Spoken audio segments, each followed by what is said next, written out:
Hello friends, welcome back to my channel Panghal technology. और friends, जैसा कि आप सब जानते हैं पीएफ में ई नॉमिनेशन मैंडेटरी हो गया है।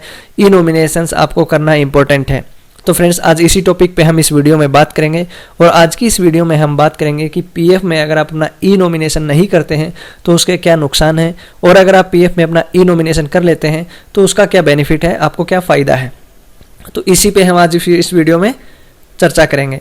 तो सबसे पहले फ्रेंड्स मैं आपको दिखा देता हूँ, मैंने एक यहाँ पे स्लाइड बनाई है, ई नॉमिनेशन फ़ायदे और नुकसान। तो सबसे पहले हम बात कर लेते हैं पीएफ में अगर आप ई नॉमिनेशन नहीं करते हैं तो उसका क्या नुकसान है।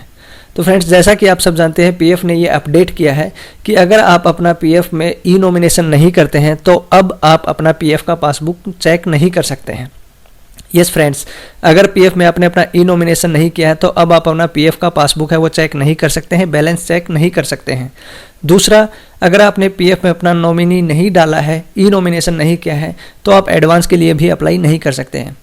हालांकि यहाँ पे इन्होंने एक ऑप्शन दिया है कि आप इलनेस के लिए अप्लाई कर सकते हैं, बट अगर बाकी किसी पारा के अंतर्गत आप अगर एडवांस के लिए अप्लाई करते हैं तो आप एडवांस के लिए अप्लाई नहीं कर सकते हैं। तो फ्रेंड्स, यहाँ पे आप देख सकते हैं ई नॉमिनेशन का कितना इंपॉर्टेंट है। इसके बिना आप अपना पीएफ का पासबुक नहीं देख सकते हैं, आप एडवांस के लिए अप्लाई नहीं कर सकते हैं, और हो सकता है इन फ्यूचर पीएफ इसमें कुछ और भी पॉइंट्स डाल दे कि बिना नॉमिनी के आप अपना लॉगिन ही ना कर पाएँ या फिर आप ट्रांसफ़र रिक्वेस्ट रेज ना कर सकें, इस तरह के। तो ई नॉमिनेशन मैंडेटरी हो गया है, अगर आपने नहीं किया तो आप ई नॉमिनेशन करें।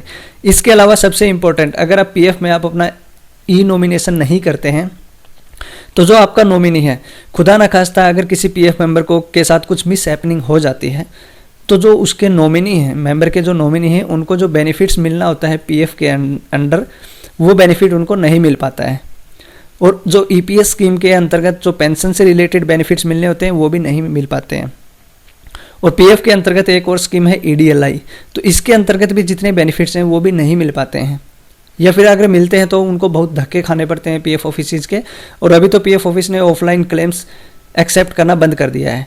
तो अगर आप पीएफ में अपना ई नॉमिनेशन नहीं करते हैं, नॉमिनी अपडेट नहीं करते हैं, तो अगर इन फ्यूचर किसी भी पीएफ मेंबर के साथ कोई मिस हैपनिंग होती है तो उनके जो नॉमिनी हैं उनको पीएफ से रिलेटेड कोई भी बेनिफिट नहीं मिलेगा, ना पीएफ से रिलेटेड, ना पेंशन का, ना ईडीएलआई का।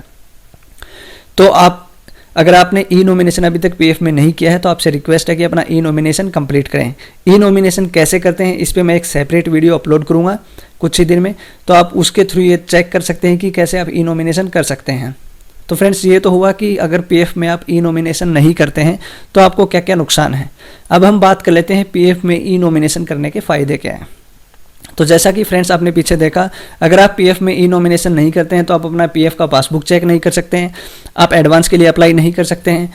बट अगर आप पीएफ में अपना नॉमिनी अपडेट कर सकते हैं तो आप अपना जो बैलेंस है वो चेक कर सकते हैं, अपना जो पीएफ पासबुक है वो देख सकते हैं, और आप एडवांस के लिए अप्लाई कर सकते हैं। इसके अलावा पीएफ से रिलेटेड जो भी बेनिफिट्स हैं, अगर आपने पीएफ में अपना नॉमिनी डाला है और अगर किसी मेंबर के साथ मिस हैपनिंग हो जाती है तो पीएफ का जो नॉमिनी है, जो पीएफ में आपने नॉमिनी बनाया है, वो घर बैठे फॉर्म 20 अप्लाई करके पीएफ का जो बेनिफिट है वो ले सकते हैं। इसके अलावा अगर आपने नॉमिनी अपडेट कर रखा है तो जो आपका नॉमिनी है या किसी भी पीएफ मेंबर का जो नॉमिनी है, किसी भी मिस हैपनिंग की कंडीशन में वो पेंशन से रिलेटेड जो बेनिफिट्स हैं वो नॉमिनी को मिलेंगे। यानी कि नॉमिनी घर बैठे पेंशन के लिए अप्लाई कर सकता है, फॉर्म 10D वो खुद से ऑनलाइन अप्लाई कर सकता है। और आपको पता हो पीएफ में अनाथ बच्चों को भी पेंशन मिलती है, और अगर इन केस में अगर कोई किसी के साथ कुछ मिस हैपनिंग हो जाती है या फिर कोई परमानेंटली डिसेबल्ड हो जाता है तो उसको लाइफ टाइम पेंशन मिलती है। इसके अलावा जो ईडीएलआई की स्कीम है पीएफ के अंतर्गत, ईडीएलआई स्कीम 1976, इसके अंतर्गत भी नॉमिनी को काफ़ी बेनिफिट मिलता है। तो मैं आपको बता दूं, ईडीएलआई स्कीम के अंतर्गत कम से कम 2.5 लाख रुपए और ज़्यादा से ज़्यादा 7 लाख रुपए मिलते हैं जो भी नॉमिनी होता है मेंबर का। तो कम से कम 2.5 लाख रुपए और ज़्यादा से ज़्यादा 7 लाख रुपए का बेनिफिट मिलता है, और नॉमिनी घर बैठे अप्लाई कर सकता है फॉर्म 7IF के लिए।